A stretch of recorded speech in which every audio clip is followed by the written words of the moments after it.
Berliner Motor Corporation was the U.S. distributor from the 1950s through the 1980s for several European motorcycle marques, including Ducati, JB, Matchless, Moto Guzzi, Norton, Sachs and Zundap, as well as selling Metzeler tires. Berliner Motor was highly influential as the voice of the huge American market to the motorcycle companies they bought bikes from, and their suggestions, and sometimes forceful demands, guided many decisions in Europe as to which bikes to develop, produce, or discontinue. Founding. Joseph Berliner founded his motorcycle business in New York City, distributing and repairing Zundap motorcycles east of the Mississippi in 1951. Using contacts with that German manufacturer he had developed before World War II. He was a Hungarian Jewish refugee from the Holocaust who had spent time in Hungarian slave labor camps, and had lost 16 close family members on arrival at Auschwitz.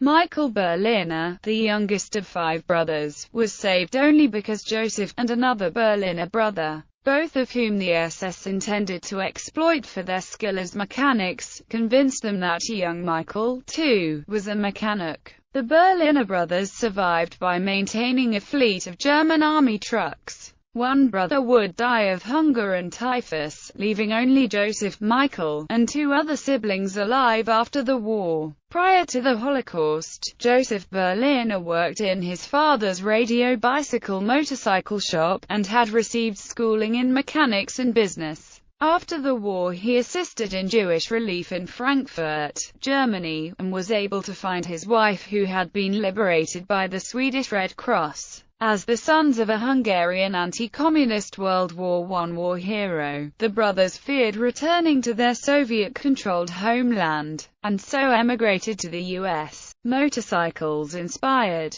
Ducati Apollo. Berliner Motor Corporation provided Ducati with both the almost freakish for the time specification and part of the financing to develop the failed, yet visionary, Ducati Apollo. The detailed specification Joseph Berliner created came about because he wanted to take advantage of antitrust rules that required police departments to consider vendors other than Harley-Davidson. To win any of this lucrative business he needed to meet all of the minimum specifications the departments had, such as a 1200cc engine, and wanted to outperform Harley-Davidson in such areas as top speed and horsepower. Ducati 450 RT, Ducati Bronco, Ducati Scrambler, Norton Atlas, Norton Scrambler, Norton P11, Moto Guzzi V7, Ambassador, Eldorado. Moto Guzzi, like Ducati, was under pressure from the Berliner brothers to produce a Harley-Davidson-style big-bore V-engined bike. It was reported that Moto Guzzi sold 5,000 Eldorados per year from 1972 to 1974, making it a fierce competitor to the Harley FLH. Moto Guzzi Le Mans. Timeline. 1941 – Joseph Berliner taken to slave labor camp. 1944 – Berliner brothers transferred to Auschwitz. 1947 – emigrated to the U.S. 1951 – distributed Zundap east of the Mississippi. 1958 – began Ducati distributorship. 1959 – headquarters moved from New York City to Railroad Avenue and Plant Road in Hasbrouck Heights, NJ. 1961 – became sole Norton distributor for all U.S. 1963 – became sole U.S. Matchless distributor. 1965 – Evel Knievel's new motorcycle stunt troupe secured the sponsorship of Berliner Motor Corporation,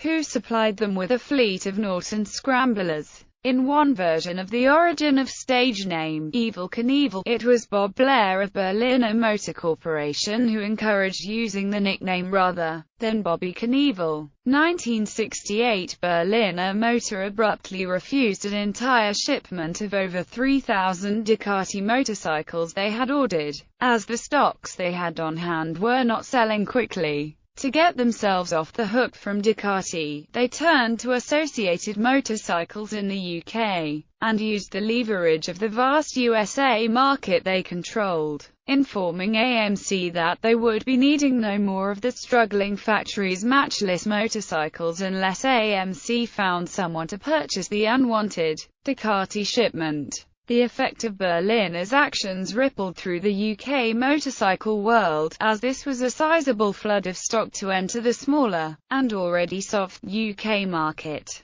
The existing, formerly exclusive, Ducati distributor refused to sell parts to anyone whose bike had been purchased from what they saw as an illegitimate player in the field. These events are related by author Mick Walker, so as to explain how Walker got his start as a Ducati dealer when he came to purchase a substantial portion of this shipment in an effort to secure parts to aid the needy population of orphaned UK Ducati owners. 1984 Moto Guzzi distributorship changes hands to Benelli, Moto Guzzi North America. Berliner Motor Corporation is out of business. Influence and legacy. The Berliner company is recognized by motorcycling pundits and historians as having an influence on the manufacturers they bought bikes from in proportion to the greater size of the American market to the other markets around the world. Particularly during the 1950s and 60s, there is wide agreement that bureaucrats and government are the villains when the factories failed or nearly failed, as opposed to universally praised figures such as designer Fabio Taglioni. Some place Berliner Motor Corporation squarely in the camp of those who were bringing disaster, for being dollars and cents businessmen. Author John F. Thompson calls Joseph Berliner a man who knew more about selling motorcycles than making them. In spite of his training and years' experience as a mechanic, as well as distributor and marketer, Ian Falloon is highly critical of the low-cost pushrod 2- and 4-stroke single-cylinder models which Berliner demanded for their American customers,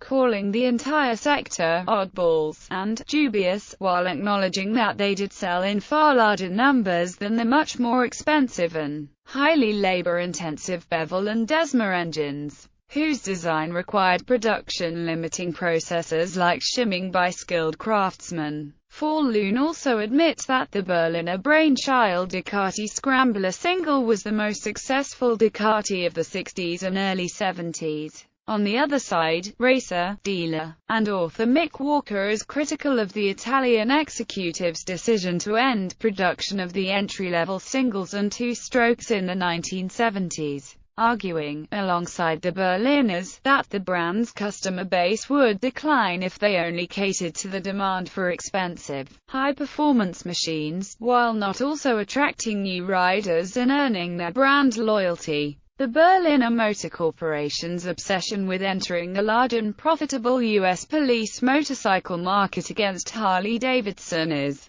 characterized as folly for the unrealistic specification that Berliner demanded of the Ducati Apollo. Yet authors like Falloon laud the Apollo for vision of this very specification. The Apollo engine, in V-twin form, would in fact become the heart of Ducatis for the following 4 decades. Similarly, the Berliners pushed Moto Guzzi to create a big V-twin for the American police market, and had greater success with the production of the Moto Guzzi V7. Like Ducati, this engine type would carry Moto Guzzi from those days up to the present day, and Moto Guzzi in the end found many police department customers for their version of the Berliner Dream bike.